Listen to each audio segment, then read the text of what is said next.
A'udzu billahi minasyaitonir rajim. Bismillahirrahmanirrahim. Alhamdulillahirabbil alamin wassalatu wassalamu ala asyrafil anbiya'i wal mursalin wa ala alihi wa sahbihi ajma'in. Pertama sekali yang dihormati yang dipertua Badan Kebajikan Anak Selangor Mesir, Ustaz Ahmad Farhan bin Ahmad Azhar. Seterusnya Raisah TYDP 2, Ustazah Siti Syazah Nazwa binti Muhammad Hanafiah, seluruh barisan kepimpinan AJKT Berkesam sesi 2020-2021 dan juga para hadirin dan juga penontonlah yang ada pada hari ini, insyaAllah. Semoga sentiasa dalam rahmat dan keredaan Allah Subhanahu Wa Taala. InsyaAllah hari ini kita akan teruskan lagi sambungan untuk kitab Tafaqquh Fiddin, kitab Fiqh Sirah yang dikarang oleh Syekh Muhammad Ramadan Said Muhammad Ramadan Al-Buti. Dan insyaAllah hari ini kita akan cubalah, maksudnya cuba habiskan bahagian yang kelima. Kita akan cuba habiskan bahagian kelima. Adapun untuk hari ini nanti anda tak sentuh secara mendalam untuk Al-Ibar wal-Izzat, sebab nanti secara tak langsung dalam pembentangan, maksudnya dalam perkongsian sirah ni nanti anda akan terus sebutkan berkaitan Ibar dan Izzat yang didatangkan oleh penulis. Cuma kita tak akan pergi satu persatu. Jadi secara keseluruhan hari ini akan masuk dua tajuk lah, peristiwa Al-Ifki dan juga fitnah ke atas Sayyidatina Aisyah radhiyallahu anha, dan juga satu perang yang besar juga kalau kira dalam sejarah ataupun sirah Islam kan, iaitu perang Khandaq ataupun perang Ahzab. Okay, sebelum kita mulakan kita baca doa dulu lah. Rabbi syrahli sadari, ya Allah ya Tuhanku, lapangkanlah dadaku, wa yassirli amri, mudahkanlah urusanku, wahlul 'uqdatam min lisani, lepaskanlah kekakuan dari lidahku, yafqahu qawli, supaya mereka mengerti perkataanku. Bismillahirrahmanirrahim. Nawaina ta'alluma wa ta'lim, kami niat belajar dan mengajar, wa tazakkura wa tazkir, mengingat dan memperingatkan, wa naf'a wal intifa'a, memberi manfaat dan mencari manfaat, wal ifada wal istifadah, memberi faedah dan mendapat dan mencari faedah, wal hasu 'ala tamassuki bi kitabillahi wa sunnati rasulih, menganjurkan untuk berpegang teguh dengan kitab Allah dan sunnah rasulnya, wa du'a ilal huda wa dilala 'alal khair, mengajak kepada hidayah dan menunjukkan kepada kebaikan, ibtigha'i wajhillah wa mardatihi wa qurbihi wa thawabihi, dengan ikhlas dan mengharapkan redha Allah dan kedekatan serta pahala daripadanya. Amin amin ya rabbal alamin. Okay, insyaAllah kita buka muka surat 220, kalau sama buku dengan anda 220, Khabar Al-Ifki. Untuk tajuk Khabar Al-Ifki ataupun peristiwa fitnah ke atas Sayyidatina Aisyah radhiyallahu anha ni, ini adalah sebenarnya satu peristiwa ataupun kejadian yang penting lah juga dalam kehidupan sirah Rasulullah sallallahu alaihi wasallam. Yang mana fitnah ni memberi kesan yang besar kepada keluarga Rasulullah sallallahu alaihi wasallam. Kalau kita baca ataupun tengok sirah ni, sebenarnya sirah Khabar Ifki ni dia berkait dengan tajuk kita yang sebelum ni, iaitu perang Bani Mustalik ataupun dinamakan perang Muraisi'. Dia berkaitlah dengan sirah tersebut juga. Okay, ada satu hadis sebelum kita masuk dalam Khabar Al-Ifki ni, kita kena tahulah juga maksud Al-Ifki ni apa kan, secara menyeluruhnya macam mana kan. Okay, dalam satu hadis Rasulullah pernah bersabda, innal abda la yatakallamu bil kalimati ma yatabayyanu fiha yadhillu biha finnar ab'ada mimma bainal masyriq. Okay, sesungguhnya seorang abdu ataupun seorang hamba ni, seorang hamba Allah ni, apabila dia berkata dengan satu kalimah yang tidak ditabayun ataupun tidak dicari keterangan berkaitan dengan perkara tersebut, akan tergelincir dia ke dalam api neraka, yang mana jauhnya sejauh timur. Maksudnya nak katanya berat ya, berat tanggungan bagi seseorang yang menyebarkan sesuatu berita tapi tak tabayun ataupun tak cari kesahihan dulu berita tersebut kan. Dan ujian terbesar, kalau kita tahu ujian terbesar bagi seorang manusia ni adalah lidah dan juga kemaluannya. Lidah ni walaupun satu benda yang kecil dalam anggota badan kita, tapi dia memberi impak yang sangat besar, macam tu.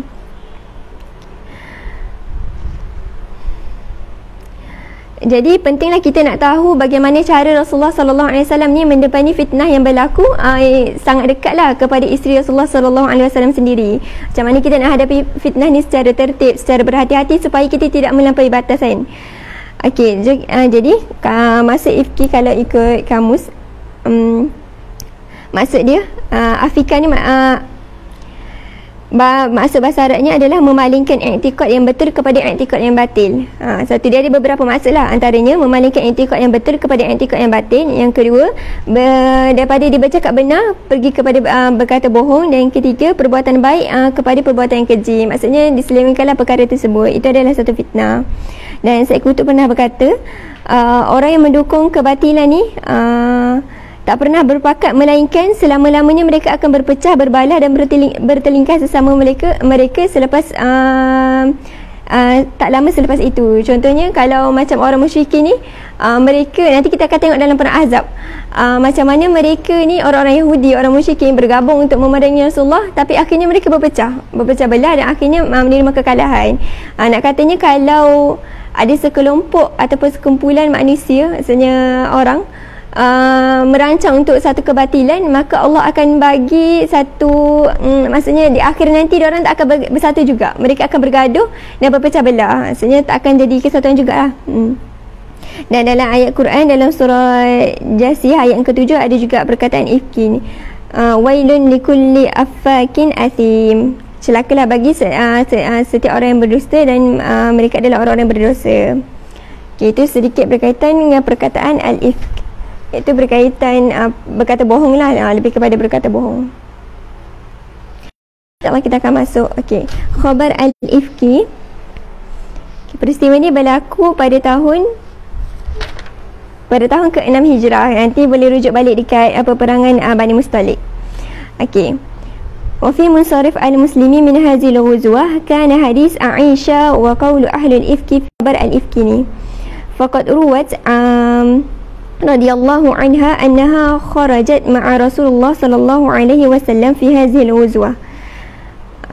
Qalat falamma faragha Rasulullah sallallahu alaihi wasallam min ghuzwatihi tilka wa qafala adana layla birrahil faqamat ila ba'd ash-sha'ni falamma raja'at ila ar-rahil lamastu sadri fa iza 'uqdi qad inqata'a. Okey, dalam perenggan dalam perenggan yang kedua ni, diceritakan, Aisyah ceritakan perjalanan macam mana apa yang berlaku kepada diri Sayyidatina Aisyah sendiri kan. Mula-mula Rasulullah ni selepas perang Bani Mustalik, yang mana perang Bani Mustalik ni berlaku kemenangan lah ke atas umat Islam, dan Rasulullah membagikan harta kalau kita tengok sirah sebelum ni. Dan dalam peperangan Bani Mustalik juga berlaku ada sedikit pertelingkahan antara Muhajirin dan juga Ansar, yang mana pertelingkahan tersebut diapi-apikan ataupun dimarakkan lagi oleh Abdullah bin Ubay ibn Salul kan. Abdullah ibn Ubay ibn Salul mengapi-apikan lagi lah ketua munafik. Dan akhirnya kejadian tersebut Rasulullah berhentikan kejadian tersebut, dan Rasulullah bergerak pulang ke Madinah dalam waktu yang bukan kebiasaan Rasulullah pulang. Contohnya waktu petang tu bukan waktu kebiasaan Rasulullah bergerak pulang ke Madinah, tapi secara serta-merta Rasulullah meminta sahabat untuk pulang juga pada ketika itu, sebab berlaku pertelingkahan tersebut lah kalau kita tengok dekat sebelah untuk ke Bani Mustalik. Okey, jadi sambungannya dalam perjalanan pulang, adalah masa-masa yang rombongan tentera Islam ni akan berhenti di satu tempat. Jadi dan dalam setiap peperangan Rasulullah sertai, Rasulullah akan bawa rombongan berhenti. Aisyah ni dia nak turunlah daripada kenderaan, maksudnya daripada tunggangan dia lah, kenderaannya, untuk menyelesaikan hajat ataupun urusannya. Jadi Sayyidina Aisyah ni turun. Okey, dah turun, selesaikan hajat tersebut, dah selesaikan. Bila dah naik balik ke Madinah, bila Sayyidina Aisyah dah jumpa rantai tersebut, dah pakai semua, nak kembali ke kenderaan, tiba-tiba didapati rombongan dah bergerak. Jadi Sayyidina Aisyah ni macam rombongan dah bergerak, jadi dia tak sempat nak ikut sekali.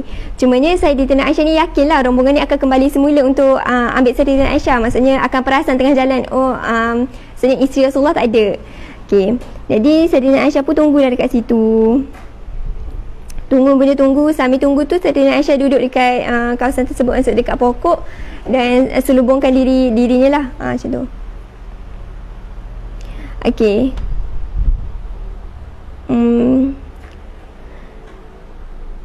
Okey, lepas tu dekat baris wa kana Safwan bin Mu'tal min wara'il jais fa asbaha 'inda manzili.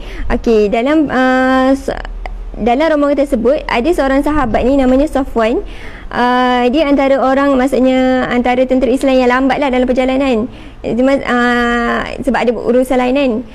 Jadi bila sampai dekat tempat tersebut, nampak Sayyidatina Aisyah, maksudnya Safwan ni mengenali lah Sayyidatina Aisyah sebelum diwahyukan berkaitan dengan tutupnya hijab, maksudnya dia kenal je Sayyidatina Aisyah. Jadi bila Safwan datang, Safwan ni tak kata apa-apa, maksudnya dia ternampak Sayyidatina Aisyah, terus dia berkata istirja', iaitu innalillahi wa inna ilaihi raji'un. Dia macam terkejut, nampak Sayyidatina Aisyah. Cuma Sayyidatina Aisyah senyap je, tak cakap apa-apa perkataan apa-apa pun. Dan Safwan ni berhentikan kenderaan tersebut bagi Sayyidatina Aisyah naik. Sayyidatina Aisyah naik, duduk dekat dalam kenderaan tersebut. Sebenarnya mereka berdua tak bercakap satu patah perkataan sekalipun kecuali istirja' yang dilafazkan oleh Safwan tadi. Ni. Wa wallahi ma takallamuna bi kalimatin wa la sami'tu minhu kalimah ghaira istirja'uhu. Okey, jadinya dah sampai ke Madinah. Bila dah sampai, Sayyidatina Aisyah turun masuk dalam rumah dan berehatlah, maksudnya dua-dua kembali hidup seperti biasa.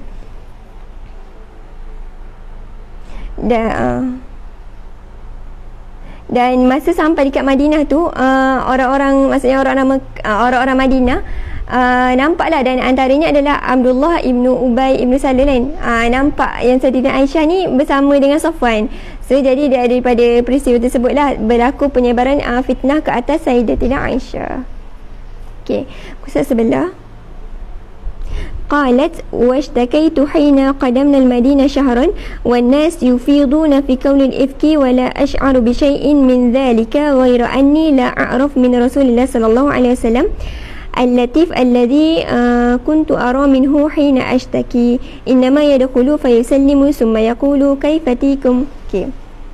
Sayyidatina Aisyah pun cerita bahawasanya setelah kembali daripada rombongan perang tersebut, Sayyidatina Aisyah terus masuk dalam rumah, dan Sayyidatina Aisyah ni ditimpa sakit, maksudnya mungkin demam lah lepas kembali daripada peperangan. Jadi dia berehat, dan dia tak tahu pun beliau tak tahu pun yang fitnah ni berlaku ke atas dirinya. Maksudnya tak ada siapa-siapa yang sampai ke perkara tersebut, dan Rasulullah pun senyap je. Maksudnya Rasulullah ni al-latif, maksudnya Rasulullah tetap lemah lembut macam biasa, macam suami yang biasalah macam tu. Dan sekali masuk, Rasulullah akan tanyalah keadaan Sayyidatina Aisyah macam mana, kaifatikum, maksudnya macam mana keadaan sekarang, macam tu. Dan akhirnya falamma nuqihtu, okey, dan Sayyidatina nuqihtu ni maksudnya sembuh, maksudnya dah hampir sembuh. Jadi pada malam hari ni Sayyidatina Aisyah nak keluar menyelesaikan hajat. Dia keluar bersama siapa? Ummu Mastuh, dengan Ummu Mastuh. Okey. Walam nakun qad ittakhasna al-kanfu falamma raja'na asurat Ummu Mastuh fi marataha. Okey. Bila dah selesaikan hajat, mereka pun nak kembali ke rumah, dan tiba-tiba Asurat ni tersadung. Ummu Mastuh ni dia tersadung. Okey, bila tersadung macam termelatah lah. Terkeluar satu perkataan daripada Ummu Mastuh. Dia kata apa? Ta'us Mastuh. Maksud dia kata binasa ataupun celakalah Mastuh. Okey, Mastuh ni adalah salah seorang sahabat yang mana menyertai peperangan Badar. Jadi Aisyah terkejut lah, kenapa Ummu Mastuh cakap macam tu kan, dekat Mastuh kan. Kata jangan cakap macam tu, maksud tak baiklah, sebab Mastuh ni adalah salah seorang sahabat yang menyertai peperangan Badar. Jadi apa kata Ummu Mastuh? Qalat awalam tasma'i ma qala. Maksudnya kau tak dapat berita lagi ke, tak tahu lagi ke dengan sebaran fitnah telah berlaku kan. Lepas tu dia kata fa'akhbirtani biqauli ahlul ifk. So jadi bila Ummu Mastuh bagi tahu ni, barulah Aisyah dapat tahu yang diri ni sebenarnya ditimpa ataupun disebarkan fitnah ke atas dirinya macam. Fasdadat maradan ila maradi. Jadi Aisyah ni bertambah-tambahlah sakitnya. Maksudnya sakit dah sembuh, jadi makin lagi sakit. Wa bakaitu tilka al-laila hatta asbahat. Dan Saidina Aisyah ni menangislah daripada malam sampai ke pagi. Penat kan nangis, maksudnya daripada malam tu memang Saidina Aisyah memang tak berhenti menangis je sebab tu sebabnya fitnah ke atas dirinya kan, sebab dia tidak melakukanlah perkara tersebut kan. Okey, kemudian wa akhadha Rasulullah sallallahu alaihi wasallam yastashiru ba'du ashabihi fil amri wa fi firaqi ahlihi. Jadi Rasulullah ni bingung, maksudnya sebab sepanjang fitnah ni berlaku Allah tak turunkan wahyu pun. Betul ke Saidina Aisyah ni buat? Betul ke tidak kan benda tu?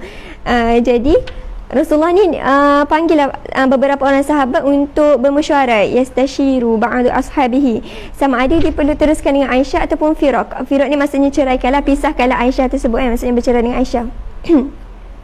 Faminhum man yaqulu ya Rasulullah hum ahluka wa la na'lam illa khairan. Ada setengah sahabat kata, wahai Rasulullah, mereka ni ahli keluarga kamu dan kami tak tahu kecuali kebaikan yang mereka selalu lakukan. Maksudnya tak pernah pun nampak ataupun lihat Saidina Aisyah yang melakukan satu perkara keburukan. Wa minhum man yaqulu lam yadiqullahu alayka an-nisa'u kathir. Tapi ada juga sahabat yang kata, wahai Rasulullah, bumi ni tak sempit, jadinya ramai lagi perempuan. Maksudnya dia macam bersetuju Rasulullah berpisahlah dengan Sayyidatina Aisyah, macam itulah. Ada antara sahabat yang bersetuju untuk berpisah, ada yang tak, sebab ini kan berlaku fitnah dan tak tahu lagi benda ni betul ke salah. Dan Rasulullah ada juga bertanya kepada Was'al al-Jariyah, iaitu budak perempuan Sayyidina Aisyah, dan perkara yang sama juga dia cakap, annaha lam ta'lam anha illa al-khair. Maksudnya dia tak tahu satu keburukan pun kecuali kebaikan yang ada pada isteri Rasulullah tersebut. Dan sama juga lah Rasulullah bertanya kepada semua orang muslimin, itulah perkara yang sama yang disampaikan. Cuma adalah setengah yang kata boleh je Rasulullah berpisah kalau Rasulullah rasa macam nak berpisah, macam itulah. Okey. Jadi kemudian kita masuk perenggan seterusnya. Summa dakhala alayya Rasulullah sallallahu alaihi wasallam wa abawai indi. Jadi sepanjang berlaku Aisyah ni tahu fitnah tersebut berlaku pada dirinya, dia tak duduk dekat rumah ni lah, tapi dia kembali ke rumah orang tuanya, itu Sayyidina Abu Bakar. Dan Rasulullah ni datanglah ke rumah orang tua Aisyah. Wahuma yazunnani annal buka falik kibdi. Mereka selalulah tengok aku ni menangis sehingga menusuk ke jantung mereka. Maksudnya setiap hari Sayyidina Aisyah ni akan nangis lah macam tu, sebab wahyu tak turun-turun sampai ke saat tersebut. Okey. Jadi kemudian qalat fatashhidu hina jalasa.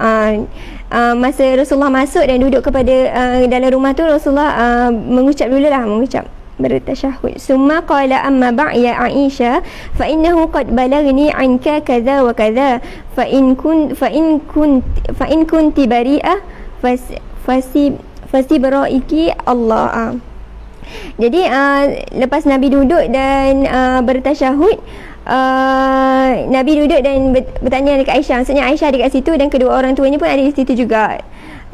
Rasulullah kata, wahai Aisyah, telah sampai berita kepadaku macam ni. Maksudnya ceritakanlah fitnah tersebut yang berlaku. Lepas tu Rasulullah kata, kalau engkau bersih, Allah akan membersihkanmu.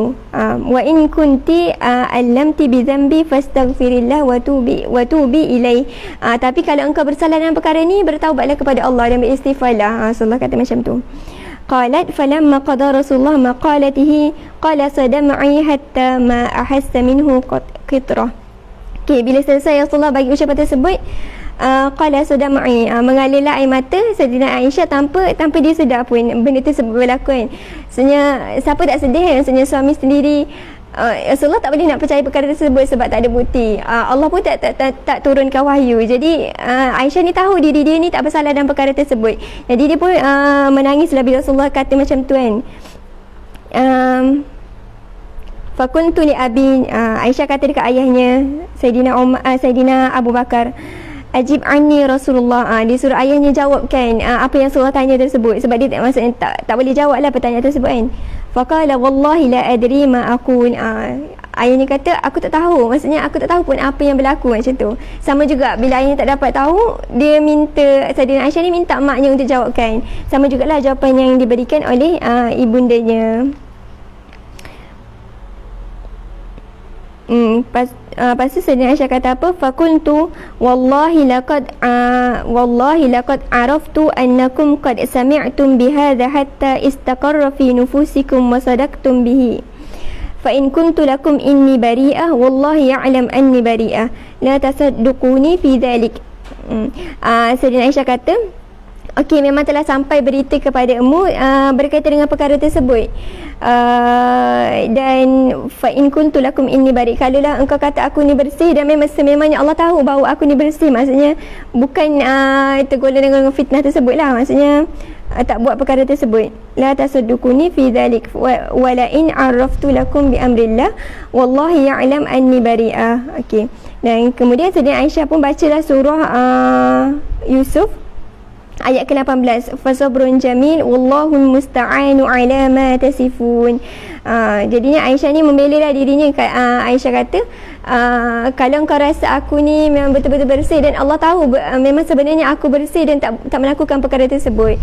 Dan kalau kita tengok Aisyah baca surah Yusuf fasabrun jamil, yang mana surah ni menceritakan bagaimana Nabi Yusuf alaihissalam ni ditimpa ataupun dikenakan fitnah ke atas dirinya kan, oleh seorang perempuan. Tapi Allah membersihkanlah nama Nabi Yusuf alaihissalam. Qalat summa tahawwaltu fadajahtu ala firashi. Okey, bila dah maksudnya dah berlaku perbincangan tersebut, kemudian Aisyah ni baringlah dekat katil. Sebenarnya dia dah penat sangatlah sebab dia sakit dan juga asyik menangis kan. Qalat fa wallahi ma rama Rasulullah sallallahu alaihi wasallam majlisihi wa la kharaja min ahli albayt ahadun hatta anzalallahu ala nabiyhi sallallahu alaihi wasallam fa akhadhahu ma kana ya'khudhuhu min al-burha 'inda al-wahyi hatta innahu la yatahaddaru minhu misl al-juman min al-uruq fi al-yawm ash-shati. Okey, jadi dalam tempoh masa yang panjang tersebut dah berlaku perbincangan. Lepas tu Sayyidina Aisyah ni pergi berehat. Rasulullah ni tak keluar pun daripada rumah orang tua Sayyidatina Aisyah. Rasulullah duduk je dalam tu. Dan akhirnya wahyu turun ke atas Rasulullah sallallahu alaihi wasallam. Yang mana bila wahyu ni fa akhazahu ma kana ya'khuzu min al-burha. Burha ni maksudnya pucat. Bila turun wahyu, muka Rasulullah akan jadi pucat dan akan peluh, akan berderai. Maksud innahu la yatahaddaru minhu mislul juman, akan jatuhlah peluh-peluh ke atas, maksudnya jatuh peluh daripada wajah Rasulullah, disebabkan akan turun satu ayat lah. Maksudnya setiap ayat yang akan turun tu adalah beratlah untuk Rasulullah sallallahu alaihi wasallam. Okey, bila wahyu dah turun, قالت فسري عن رسول الله صلى الله عليه وسلم وهو يضحك فكانت أول كلمة تكلم بها أن قال أبشري يا عائشة أما الله فقد برأك. Jadi dah turunlah wahyu daripada Allah SWT. Lepas wahyu tersebut, Rasulullah tersenyum dan Rasulullah kata, bergembiralah wahai Aisyah, sungguhnya Allah telah membersihkanmu. Jadi turunlah wahyu Surah An-Nur ayat yang ke-11. Surah An-Nur ayat ke-11 itu a'udzubillahi minasyaitonir rajim. Innal ladzina ja'u bil ifki usbatum minkum la tahsabuhu syarran lakum bal huwa khairul lakum likulli imri'in minhum maktasaba minal its walladzi tawalla kibrahu minhum lahu azabun azim. Jadi telah turun wahyu membersihkan nama Sayyidatina Aisyah. Dan Sayyidatina Aisyah ni maksudnya bersyukurlah Allah telah membersihkan namanya. Dan Sayyidina Aisyah kata apa? Fakultu la wallahi la aqumu ilaihi wa la ahmadu illallah huwallazi anzala bara'ati. Ibu Sayyidina Aisyah kata, ucapkan terima kasih kepada Rasulullah. Aisyah kata, tak, aku tak akan ucapkan, tapi aku akan ucapkan kata syukur aku dulu kepada Allah SWT, sebab Allah yang telah membersihkan nama baikku. Macam tu. Okay, itulah sedikit kisah berkaitan dengan fitnah yang ditimpa ke atas Sayyidatina Aisyah kan. Fitnah ni adalah satu benda yang besar. Jadi setiap satu perkara ataupun berita yang kita terima ni, perlu kita kaji dulu kan. Macam mana yang hadis yang diberikan tadi awal-awal tadi kan. Satu kalimah yang kita tak tabayun benda tersebut, samalah kalau sekarang kan banyak medsos kan, maksudnya dekat medsos kita tak tahu benda tu betul ke tak, jangan kita sebarkan, sebab nanti Allah akan tanya walaupun satu perkataan kan. Sebab dia akan memberi kesan yang buruk dan juga kesan yang sangat pedih kepada orang yang difitnah tersebut. Dan antara kalau tengok dekat perenggan bawah sekali, summa kharaja sallallahu alaihi wasallam ila an-nas fa khatabahum wa tala alaihim ma anzalallahu ta'ala min al-Quran fi dhalika summa amara bi Mastah ibn Usasa wa Hasan ibn Thabit wa Hamnah bintu Jahshi wa kanu mimman afsah bil fahishah. Okey, antara orang-orang yang menyebarkan fitnah ke atas Sayyidatina Aisyah ni adalah Mastah ibn Usasa, Hasan ibn Thabit dan juga Hamnah binti Jahsh. Mereka ni mengeluarkan perkataan yang keji lah. Maksudnya fitnah lah yang disebarkan. Ini antara orang-orang yang menyebarkan kata-kata fitnah. Jadi kita perlu berhati-hatilah dengan lidah ataupun perkara yang kita ingin sampaikan kepada orang lain. Okey. Untuk Ibah Wadilah ini anda tak baca lah. Cuma untuk yang nombor satu, awalan dengan sanian tu, ni adalah Ibar Wadilah untuk perang Bani Mustalik. Dan yang nombor 3 ni yang berkaitan dengan khabar Al-Ifki. Yang nombor 1 ni kalau secara ni lah kesimpulannya, nombor 1 ni berkaitan dengan ghanimah. Berkaitan dengan ghanimah yang Rasulullah berikan semasa perang Bani Mustalik tu. Lepas tu kalau yang ketiga ni berkaitan dengan munafik. Maksudnya kalau susunan ni pun dah banyak cerita berkaitan dengan munafik ataupun sifat-sifat munafik itu sendiri macam mana. Dan peranan munafik ni dalam menyebarkan fitnah dan juga mengapi-apikan sesuatu perbalahan kan. Kalau kita tengok dalam perang Bani Mustalik, berlakunya orang munafik ni ataupun memarakkan api kemarahan ataupun perbalahan antara orang Muhajirin dan Ansar, yang mana berlaku pertelingkahan pada waktu tersebut. Dan juga macam mana peranan orang-orang munafik ni menyebarkan fitnah ke atas keluarga Rasulullah sallallahu alaihi wasallam. Kalau cerita berkaitan munafik ni panjang cerita dia kan. Boleh baca lebih lanjut dalam buku Zahiratul Nifaq kan. Dalam tu diceritakan berkaitan dengan golongan munafik. Munafik ni dia ada munafik yang munafik asghar, munafik akbar. Pasal ada golongan-golongan munafik. Ada munafik yang pertengahan, ada munafik yang memang betul-betul munafik. Maksudnya ambil manfaat lah daripada masa Islam ni, sebab ambil manfaat je. Tapi intikadnya still dengan agama asalnya kan. Cuma nak meruntuhkan agama Islam sendiri lah, nak melakukan kucak-kacir dekat agama Islam. Dan sifat-sifat munafik ni banyak disebutkan oleh Rasulullah sallallahu alaihi wasallam sendiri dalam hadis. Antara yang masyhur 3 sifat tersebut lah. Dan cerita-cerita munafik ni banyak diceritakan dalam Al-Quran. Dan besarlah sebenarnya kesan golongan munafik ni. Kalau kita munafik ni adalah satu golongan yang akan beri kesan yang buruk. Dan golongan munafik ni akan adalah sehinggalah ke hari kiamat. Musuh Islam ni akan ada sampai hari kiamat. Macam tu lah. Okey, Alhamdulillah. So kita masuk terus ke perang Khandaq. Yang adik-adik yang tak ada buku kan, yang adik-adik SMB yang baru datang yang tak ada buku tu boleh tengok, boleh rujuk slide lah. Tapi slide tu tak adalah sedetail dalam buku. Nanti bolehlah beli buku insya-Allah. Okey, seterusnya perang Khandaq. Okey. 229. Ghazwatul Khandaq wa tusamma bi Ghazwatul Ahzab wa qad kana fi Syawal sanah khamsah ala ma jazama bihi Ibnu Ishaq. Okey, perang Khandaq ataupun dinamakan juga sebagai perang Ahzab berlaku pada bulan Syawal tahun ke-5 Hijrah. Tapi ada yang kata berlaku pada tahun ke-4 Hijrah. Okey, tak apalah, perselisihan tarikh sahaja. Okey, perang Khandaq. Kenapa dinamakan perang Khandaq? Sebab dalam perang ni adalah perang pertama dalam kalangan golongan Arab yang membina parit. Okey, dan kenapa pula dinamakan Ahzab? Ahzab ni adalah puak. Sebab dalam perang ni banyak sangat puak. Ada Yahudi, ada orang Yahudi, ada orang kafir Quraisy, ada kaum muslimin, ada orang munafik, semua ada dalam perang Ahzab ni. Okey, sababuha, punca berlakunya perang Khandaq ni. Anna nafara min zu'ama'ul yahud min Bani Nadir kharaju hatta qadamu Makkah fad'u Quraisyan ila harbin Rasulullah sallallahu alaihi wasallam. Okey, sekumpulan pemimpin ataupun ketua Yahudi yang tidak berpuas hatilah ke atas orang Islam kan, keluar, iaitu daripada galangan Bani Nadir, keluar hatta qadamu Makkah, keluar menuju ke Mekah. Dan dia mengajak orang-orang Quraisy ni untuk sama-sama memerangi Rasulullah, sebab mereka kan antara musuh-musuh yang memang nak memerangi Rasulullah. Jadi Bani Nadir ni ajaklah orang Quraisy untuk sama-samalah perang ke atas orang Islam.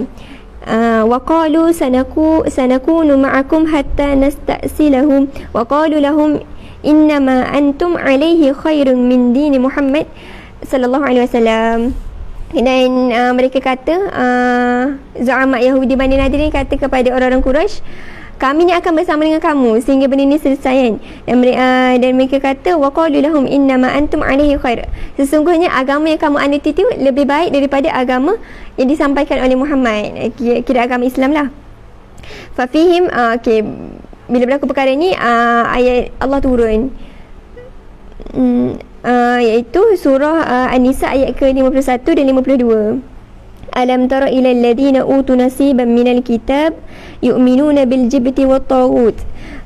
Tidakkah kamu melihat kan, sebahagian daripada golongan ahli kitab ni, mereka ni beriman dengan perkara dan percaya perkara-perkara sembahan selain daripada Allah dan juga perkara-perkara taghut. Wa yaqulu lil ladzina kafaru haula'i ahada minal ladzina amanu sabila. Dan mereka kata kepada orang-orang kafir ni, yang mereka ni lebih betul ataupun lebih baik daripada orang-orang Islam. Ulaika alladzina la'anahumullah wa may yal'anillahu fala tajida lahu nasira. Dan mereka ni adalah golongan yang dilaknat oleh Allah Subhanahu Wa Taala dan tidak akan mendapat pertolongan. Okey.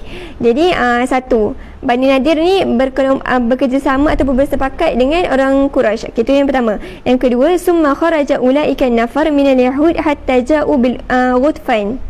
Okey. Yang kedua, mereka ni berpakat dengan siapa? Dengan Bani Ghutfan. Okey. Dengan Bani Ghutfan. Lepas tu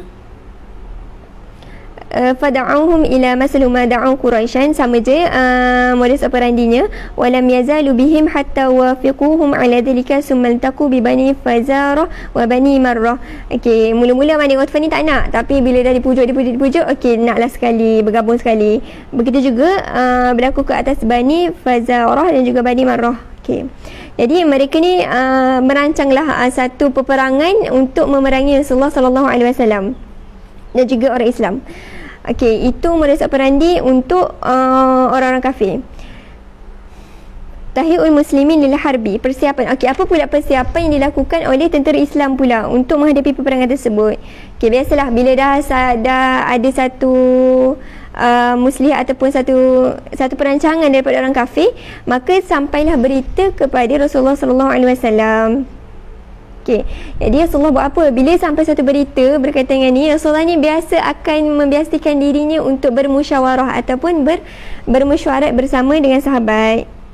Wa syawiruhum fil fa asyara alaihi Salman Al-Farisi bil Khandaq. Jadi masa perang ni, Salman Al-Farisi ni memberi satu cadangan untuk membina parit. Okey, dan perkara ini tak pernah dilakukan. Fa'ajaba zalikal muslimin wal khandaq mimma lam yakun ya'lamu al-arab min wasailil harb. Jadi orang Arab ni mereka tak pernah pun menggunakan strategi ataupun taktik tersebut. Dan ini digunakan oleh orang Parsi sahajalah. Jadi Salman Al-Farisi ni merasa bertanggungjawablah untuk bagi satu cadangan yang mungkin akan membuahkan satu kemenangan kepada umat Islam kan. Jadi Rasulullah dan juga sahabat menerima cadangan yang diberikan oleh Salman Al-Farisi, dan mereka membina parit. Dan kalau kita tengok Salman Al-Farisi ni asalnya beliau ni sangat bertanggungjawab lah. Bila dah tahu ada satu mesyuarat ataupun satu musyawarah bersama Rasulullah untuk memberikan pandangan, beliau memberikan pandangan yang terbaik lah supaya sumbangan pandangan tersebut juga akan diberi pahala oleh Allah Subhanahu Taala. Yang mana dengan khandaq tersebut ataupun parit tersebut, kemenangan tu dimiliki oleh umat Islam. Dan nak katanya hikmah ni kita boleh dapat daripada siapa-siapa pun. Al-hikmah dhalatul mu'minin. Hikmah ni adalah barang hilang daripada orang mukmin. Kalau kita tengok ada satu kisah Imam Ghazali kan, kisah biasa yang didengari. Imam Ghazali ni pernah mengembara ke? Betul lah, bermusafir, nak bermusafir lah ke satu tempat kan, mungkin nak belajar kan. Dan dalam masa pemusafiran tersebut, Imam Ghazali ni bawa banyak, maksudnya bawa beg.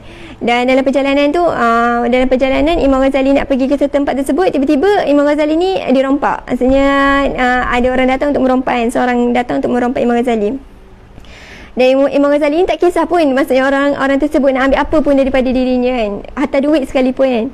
Tapi dia kata jangan ambil beg ni. Ada satu beg tu dia kata beg ni tak boleh sebab ini beg ni sangat berharga untuk aku kan, Imam Ghazali kata. Jadi perempuan ni macam pelik, apa benda yang ada kat dalam beg ni kan sampai berharga sangat sampai tak boleh rompak kan. Kata apa yang ada kat dalam ni kan. Jadi Imam Ghazali kata dalam ni ada nota-nota ataupun penulisan-penulisan yang dibuat oleh Imam Ghazali sendiri. Maksudnya berkaitan ilmu yang ditulis lah. Lepas tu bila dapat tahu tu, perempuan tu kata, oh kalau macam tu tak sia-sialah apa yang kau belajar selama ni, sebab engkau berharap ataupun bergantung kepada nota-nota tersebut. Maksudnya ilmu tu kau tak letakkan dekat dada kan.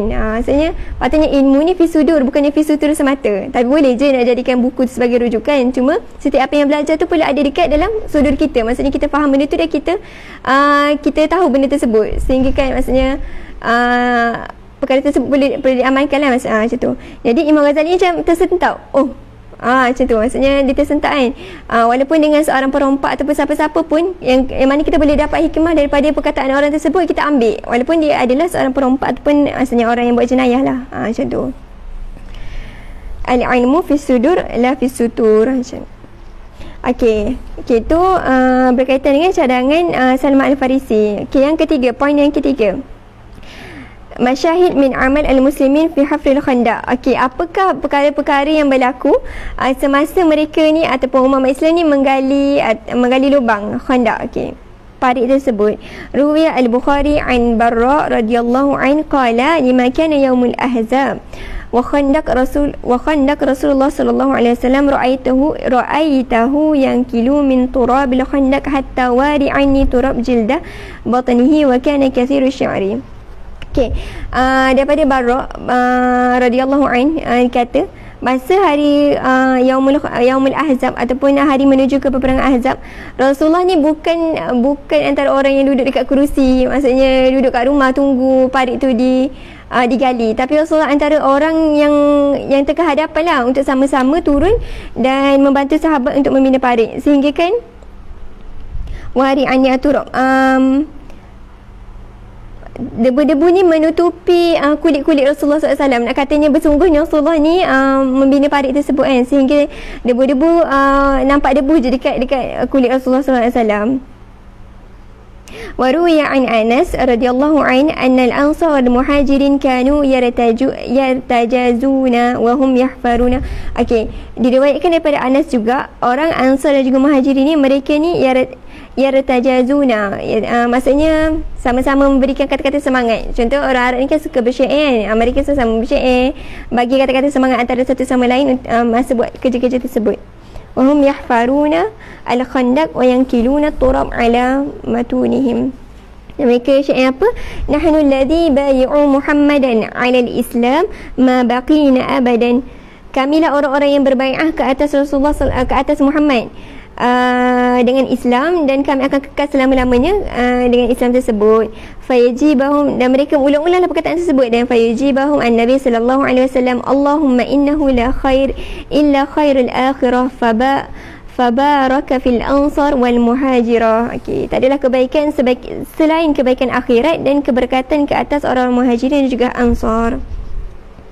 Okey, itu antara kata-kata semangat dalam satu pekerjaan ataupun satu perkara ni. Kita digalakkanlah untuk sama-sama bagi kata-kata semangat ataupun motivasi kan ke orang lain kan, untuk menaikkan semangat untuk buat satu pekerjaan. Perkara tu sebab digalakkanlah.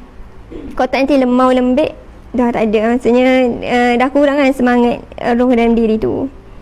Okey, dan perkara yang kedua, yang pertama berkaitan dengan yartajazuna, yang kedua waruya al-Bukhari aydan fi sahihihi an Jabir radhiyallahu an qala inna yaumal khandaq nahfiru fa'uridat qudiyah. Okey, dalam hari khandaq, okey, mereka menggali, tiba-tiba ada satu batu yang besar sangat, qudiyatu syadidah, yang besar sangat. Faja'un Nabi sallallahu alaihi wasallam, dan mereka ni tak dapat nak pecahkan batu tersebut. Jadi mereka mendatangi Nabi sallallahu alaihi wasallam, kata wahai Rasulullah, ada batu hazil qidiyah uridat fil khandaq, batu ni macam menghalang untuk parit tersebut lah. Jadi Rasulullah kata faqala ana nazil, Rasulullah kata kita apa, aku turun. Okey, summa qama wa batnuhu ma'sub bihajrin. Okey, masa nak turun ni para sahabat ni nampaklah dekat perut Rasulullah ni ada 2 batu yang diikat. Maksudnya mereka masa penggalian parit ni, mereka ni umat Islam ni sangat lapar. Maksudnya kekurangan makan lah time tu. Dan kalau antara sahabat ni pakai juga batu ni untuk menahan daripada rasa lapar yang sangat. Maksudnya dia akan tolak perut tu kan. Jadi kuranglah sikit rasa lapar. Kalau para sahabat ni pakai 1 batu je. Tapi Rasulullah nak kata lapar sangat Rasulullah ni sampai 2 batu yang Rasulullah pakai kan. Nak kata pengorbanan lah Rasulullah sendiri kan, sebagai seorang ketua juga. Walabisna salasa ayyam la nazuku zawakanha. Dan mereka pakai perkara batu tersebut 3 hari lah sepanjang peperangan Khandaq. Mereka tak dapat, mungkin dapat minum air sikit je ke, tak dapat makan yang mengenyangkan lah untuk bagi tenaga. Fa'akhadha Nabi al-ma'ul. Okey, jadi Nabi ni ambil cangkul, fadaraba, dan pukul batu tersebut. Okey, kalau baca dalam buku fiqh sirah, dalam buku fiqh sirah fi harakah Rasulullah ni pukul batu tersebut sebanyak 3 kali baru batu tu betul-betul pecah lah. Yang pertama, pukulan pertama, bila nak pukul Rasulullah angkat cangkul tersebut dan sebut Bismillah Allahu Akbar. Dan kemudian Rasulullah sebut dikurniakan negeri Syam, demi Allah aku nampak istana tersebut, dan pukul. Okey, pukulan kedua, Bismillah Allahu Akbar, dikurniakan negeri Parsi, demi Allah aku nampak istana di Madain yang putih. Dan yang ketiga, Bismillah Allahu Akbar, dikurniakan negeri Yaman dan aku lihat pintu masuk ke kota Sana'a. Okey, dan bila dah pukul batu sebanyak 3 kali dan hancur batu tersebut.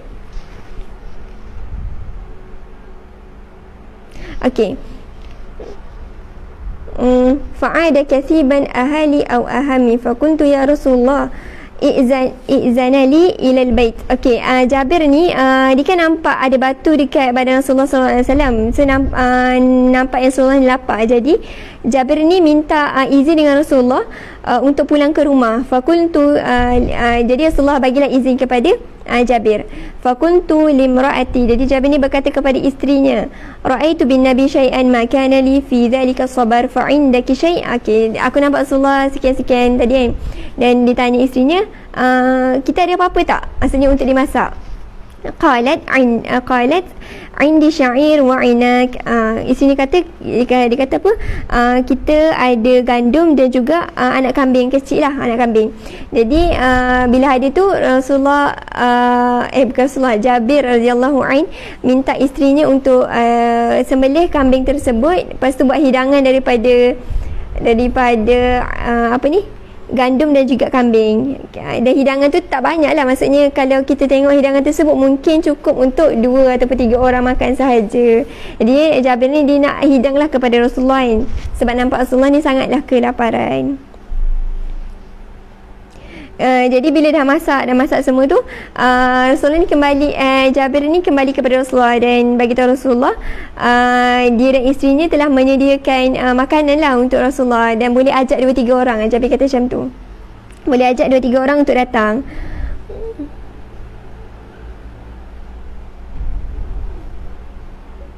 Okey, dan bila Rasulullah tahu perkara tersebut, Rasulullah kata dekat Jabir, qala kathiru tayyib fakullaha la tanza' al-burmah wa la khubzun min at-tanur hatta ati. Okey, Rasulullah kata dekat Jabir, okey baik, Rasulullah kata macam tu. Pasal Rasulullah pesan jangan turunkan al-burmah. Burmah ni bekas yang orang Arab masak untuk kambing tersebut. Walal khubzun min at-tanur, sama juga roti tu sebut pun jangan diturunkan daripada tempat masak sehinggalah Rasulullah sampai. Kemudian summana dan muhajirin wal ansar faqala lahum, dan kemudian Rasulullah ni berkata kepada orang muhajirin dan juga ansar, qumu wa fi tariq ukhra. Fasahan Nabi sallallahu alaihi wasallam, ya ahlul khandaq inna jabiran qad sana'u surah. Okey, mula Rasulullah cakap dekat muhajirin dan ansar, bangunlah semua. Lepas tu Rasulullah bagi tahu, wahai ahlul khandaq, Jabir ni telah masak satu benda yang enak lah untuk kita. Jadi Jabir ni macam terkejut lah Rasulullah cakap macam tu kan, dan dia berlari terus pulang ke rumah bagi tahu isterinya, berkata perkara tersebut. Jadi isterinya kata apa, Qalat hal sa'aluka kam ta'amik, qala na'am, qalat Allah wa rasuluhu a'lam. Dia terkejut, lepas tu dia kata, isteri tanya, dah bagi tahu ke Rasulullah sebenarnya ni untuk bilangan berapa je? Jadi Jabir kata dah bagi tahu dah. Okey, tak apa, Allah dengan Rasul tahu apa yang nak buat dengan perkara tersebut kan. Jadi ini satulah mukjizat yang diberikan oleh Allah kepada Rasulullah, yang mana makanan tersebut memang cukup untuk orang-orang yang menyertai penggalian khandak tersebut kan. Maksudnya makanan tersebut cukup dan semua orang tentera Islam pada ketika itu merasa kenyang dengan makanan tersebut. Setiap kali Rasulullah tuang, maksudnya makanan tersebut tak berganjak pun dalam kuantiti yang sama. Itu adalah salah satu mukjizat yang diberikan oleh Allah kepada Rasulullah sallallahu alaihi wasallam. Okey, itu poin yang ketiga. Seterusnya poin yang keempat, mauqif al-munafiqin min al-amal fil khandaq. Okey, apakah mauqif pendirian orang munafik dalam peperangan Khandaq? Maksudnya dalam peperangan Khandaq lah. Ruwiya Ibnu Hisham annahu abdha' an Rasulillah sallallahu alaihi wasallam wa 'anil muslimin fi 'amalihim fil khandaq rijalun minal munafiqin. Okey, Ibnu Hisham ni meriwayatkan bahawasanya orang-orang munafik ni macam biasa dalam setiap perkara yang dibuat oleh orang Islam ni, mereka akan lambat-lambat, malas-malas macam tu. Jadi mereka ni lambat-lambat dalam penggalian parit. Maksudnya tolong sikit-sikit je, mungkin angkat batu kecil-kecil je, macam tu. Waja'alu yuwarruna bid-dha'if minal amal, dan mereka ni macam buat-buat macam letih lah, padahal buat kerjanya sikit je. Wa yatasallaluna ila ahlihim bighairi ilmin min Rasulillah sallallahu alaihi wasallam, dan mereka ni menyelinap ataupun keluarlah daripada tempat tersebut tanpa izin Rasulullah. Kalau kita tahu, kalau nak keluar macam Jabir tadi, nak keluar pergi mana-mana, minta izin daripada Rasulullah sallallahu alaihi wasallam dulu. Bila Rasulullah izinkan, barulah keluar kan, dan kembali semula bila hajat tersebut dah selesai. Tapi itu tidaklah berlaku kepada orang munafik. Mereka ni keluar ikut suka hati, masuk ikut suka hati. Dan sehinggalah turun ayat surah An-Nur ayat ke-62. Berkaitan dengan perlunya minta izin dengan Rasulullah bila dalam salah satu peperangan. Okey, itu poin yang keempat. Okey, poin yang kelima. Naqadha Bani Quraizah lil ahdi. Okey, membatalkan Bani Quraizah ni dengan perjanjian. Bani Quraizah ni antara Yahudi Bani Quraizah ni antara yang berjanji ataupun yang ada dalam perjanjian bersama Rasulullah dalam pembinaan negara Madinah. Okey. Okey, apa yang mereka buat? Wa kharaja Huyai bin Akhta an-Nadari hatta ata Ka'ab ibnu Asad Al-Qarzi. Okey, Huyai Ibn Akhta' ni daripada Bani Nadir, dia berjumpa dengan Ka'ab bin Asad daripada Bani Quraizah. Okey, berjumpa kata apa? Dia berjumpa untuk maksudnya merancang satu muslihat lah, untuk memujuk lah Bani Quraizah ni bersama-sama dengan Yahudi Bani Nadir. Maksudnya untuk melanggar perjanjian tersebut. Allahu Akbar. Okey, untuk melanggar perjanjian tersebut. وقال له جئتك بقريش على قادتها وسادتها حتى أنزلتهم بمجتمع الأسيا من روما وبغطفان على قادتها وسادتها حتى أنزلتهم بذنب النقم إلى جانب أحد قد عاهدوني وعاكدوني. Okay, katanya Huyai Ibn Akhta' ni ajak Ka'ab dan juga pasukannya untuk sama-sama melawan Islam kan. Maksudnya untuk memungkinkan apa perjanjian yang mereka telah yang Yahudi Bani Quraizah ni buat. Mula mereka tak nak lah, tapi bila dipujuk, akhirnya mereka bersama-sama lah bersetuju untuk sama-sama membantu orang Yahudi Bani Nadir untuk memerangi Rasulullah sallallahu alaihi wasallam. Dan mereka ni duduk dalam kawasan Madinah lah. Jadi kalau mereka bantu buka pintu Madinah, orang-orang Yahudi ni dapat masuk dalam Madinah. Macam tu.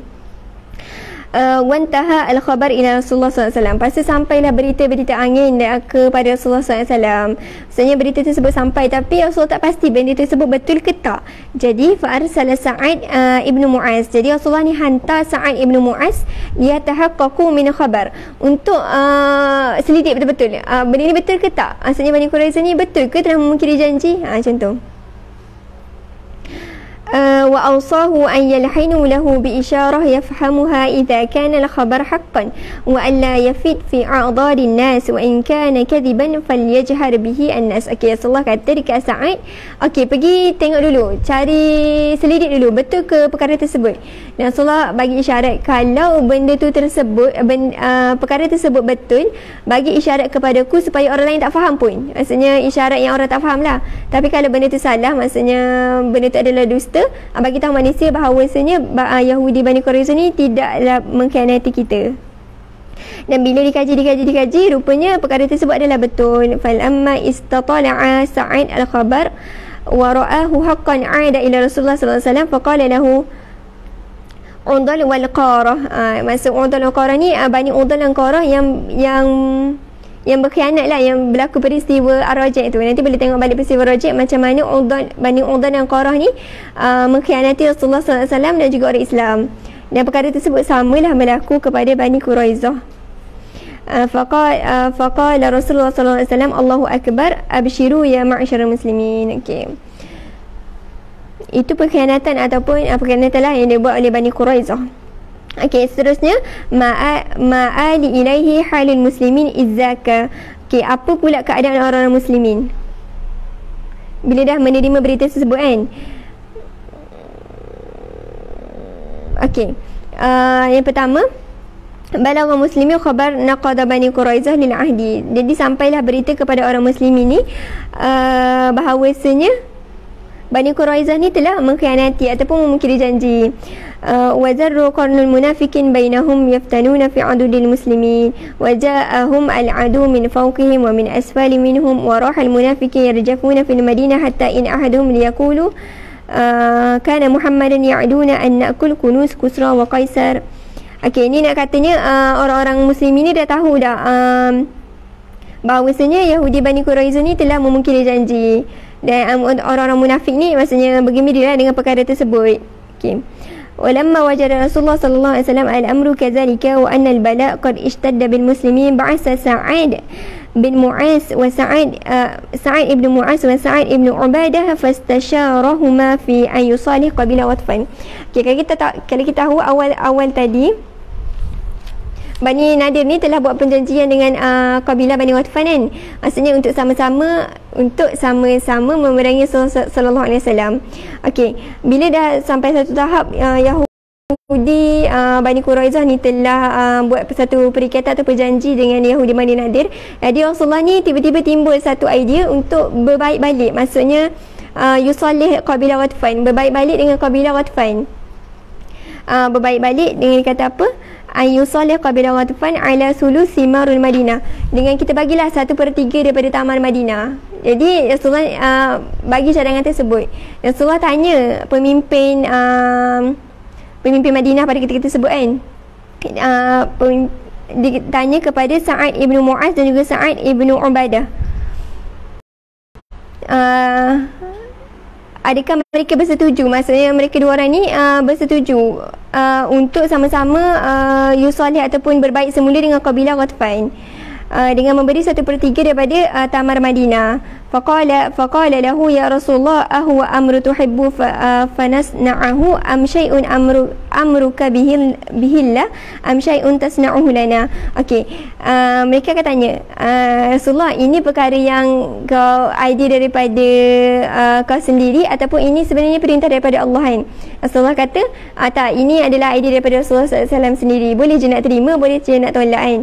Dan mereka ni, dua orang ni tak terimalah perkara tersebut. Wallahi ma lana bihadza min hajat wallahi la nu'tihim illa sayf. Wallahi la nu'tihim illa sayf. Mereka tak nak berbaik semula dengan orang-orang yang telah mengkhianati perjanjian dengan Rasulullah sallallahu alaihi wasallam. Jadi tiadalah pembaikan dengan kabilah Watfan.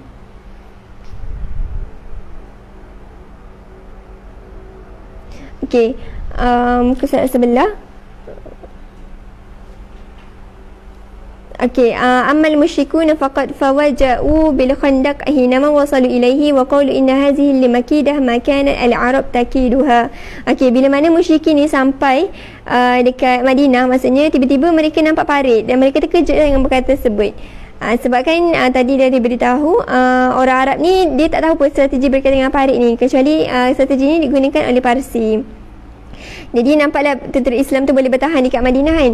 Cuma dalam beberapa masa lepas tu tiba-tiba ada beberapa musuh dapat menembusi parit tersebut melalui jalan yang kecil lah. Antaranya siapa? Antaranya Abdul Wadud, Ikrimah dan juga Dirar. Amru ibnul Wadud. Kita tengok baris yang terakhir. Wa kana mimman qatalu idzaka Amru ibnu Wadud qatalahu Ali ibnu Abi Talib.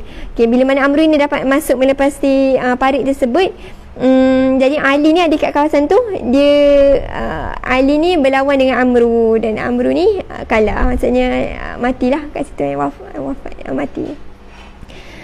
Jadi orang yang tentera lain ni, yang tentera bukan Islam yang dapat masuk musuh Islam tu, mereka lari bertebiaran sebab seorang daripada anggotanya telah mati. Okey, hazimatul musyrikin bidunil qital. Okey, kekalahan orang musyrikin tanpa peperangan. Okey, poin seterusnya berkaitan dengan macam mana kekalahan orang musyrikin dalam perang ni. Sebenarnya perang ni bukanlah perang yang fizikal sangat. Maksudnya tak ada pun sangat perang yang kena lawan sebab orang-orang Islam bertahan dekat Madinah, orang-orang kafir pula ada dekat luar Madinah. Maksudnya mereka serang daripada luar, jadi tak ada sangat berkaitan dengan peperangan fizikal kan.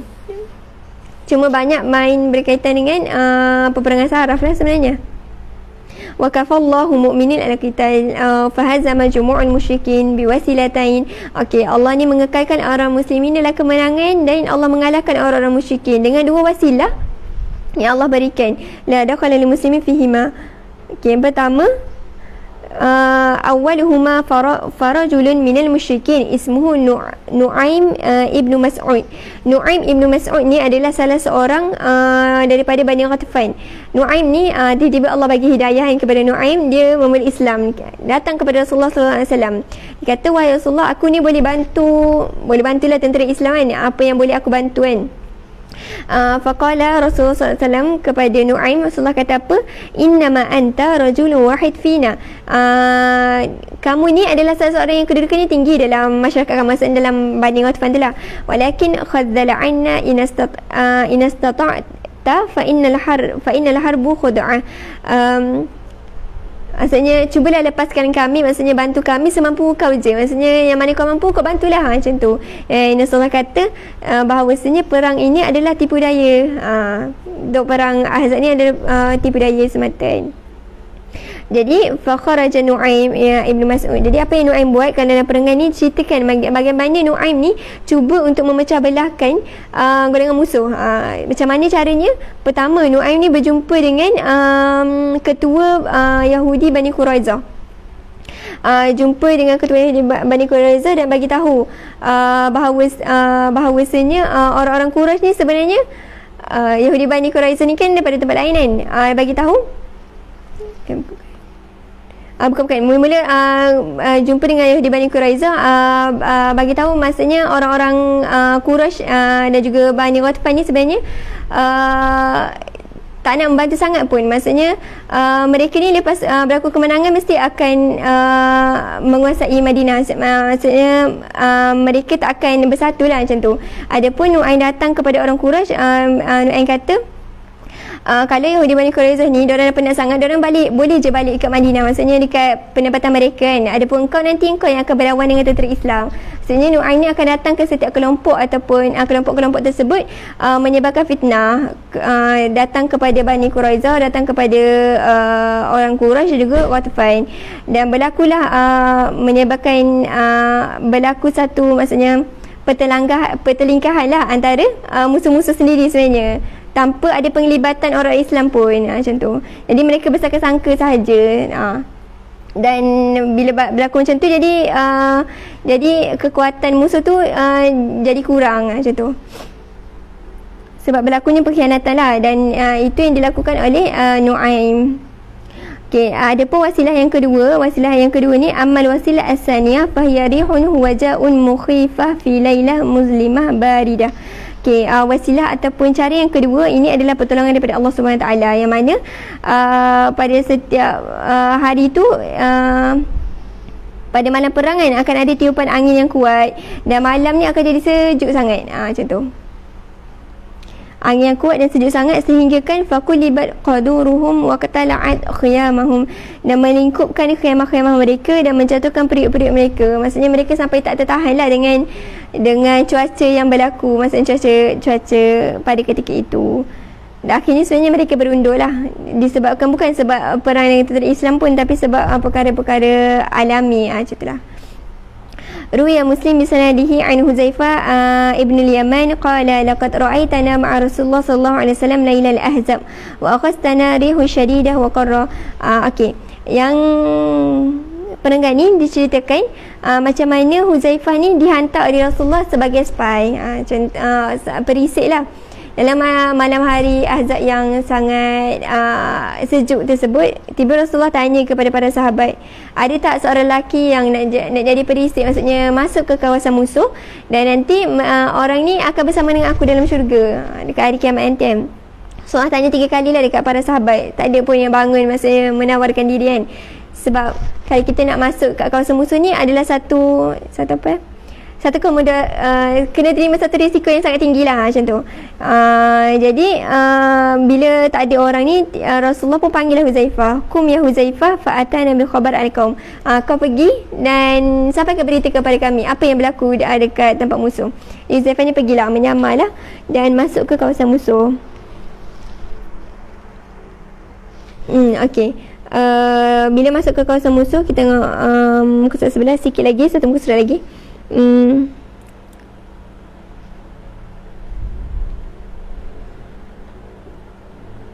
Okey, bila Huzaifah ni masuk ke kawasan musuh, dia nampaklah Abi Sufyan dan juga musuh-musuhnya. Abi Sufyan ni bersama dengan tentera-tenteranya kan. Kita tengok warawahu ibnu Ishaq, penengah kedua. Warawahu ibnu Ishaq bi ziyadah fadakhala fil qaumi warihu wa junudullah taf'al bihim ma taf'al la taqarra lahum qadaran wala naran wala bina'an faqama Abu Sufyan faqala ya ma'syar Quraisy yanzuru amru min jilsihi qala Huzaifah fa aghastu bi yadi rajul alladhi kana ila janibi fakuntu lahu ma anta qala fulan ibnu fulan. Okey, bila sampai ke kawasan musuh, Huzaifah ni kan kawasan tersebut gelap, maksudnya mereka ni tak pasang api ke apa, sebab kan berlaku ribut ataupun ribut yang sangat kuat. Jadi kalau pasang api pun tak nampak, jadi kawasan tersebut gelap, tak ada nar, tak ada cahaya. Jadi Huzaifah ni duduklah antara musuh-musuh Islam, maksudnya duduk antara itulah tentera-tentera musuh tu. Dan Abu Sufyan ni kata dekat tenteranya, okey, bagi tahu aku siapa dekat sebelah korang, macam itulah. Jadi Huzaifah ni cepat-cepat pegang tangan orang sebelah, tanya, kau siapa, macam tu. Jadi orang sebelah bagi tahulah dia siapa, sebelah kanan dan juga sebelah kiri. Dia Huzaifah pun terlepas daripada terlepas lah. Sebenarnya orang tak tahulah dia tu adalah spy. Orang sebelah kanan kiri pun bagi tahu je dia tu siapa kan, sebab gelap. Okey. Ya ma'syarul lepas tu seterusnya Abu Sufyan ni bagi tahulah dekat kumpulannya, tak ada guna dah kita duduk kat sini, maksudnya kita nak dapat masuk kat dalam pun tak boleh.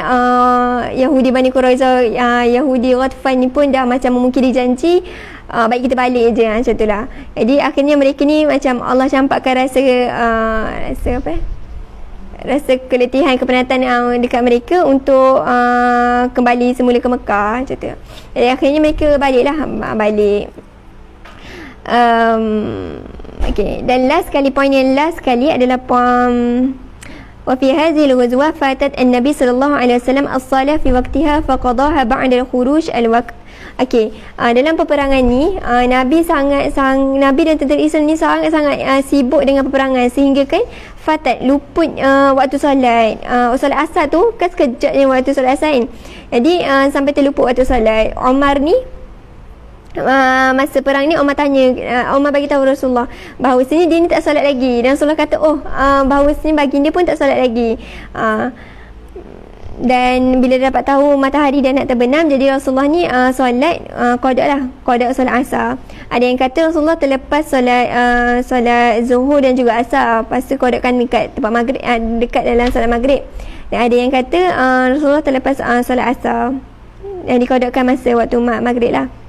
Dan Rasulullah masa nak tunaikan solat, masa sebelum solat tu Rasulullah kata celakalah orang-orang musyrikin kan, sebab disebabkan mereka sampai umat Islam ni macam terluput daripada solat. Maksudnya disebabkan terlalu syarad ataupun terlalu busy dengan peperangan sampai tak ingat waktu solat, macam tu. Adapun sebelum ni ada berkaitan dengan solat khauf kan, maksudnya dalam peperangan pun kita kena solat juga, kat mana-mana pun kena solat juga. Kat solat khauf diterangkan sebelum ni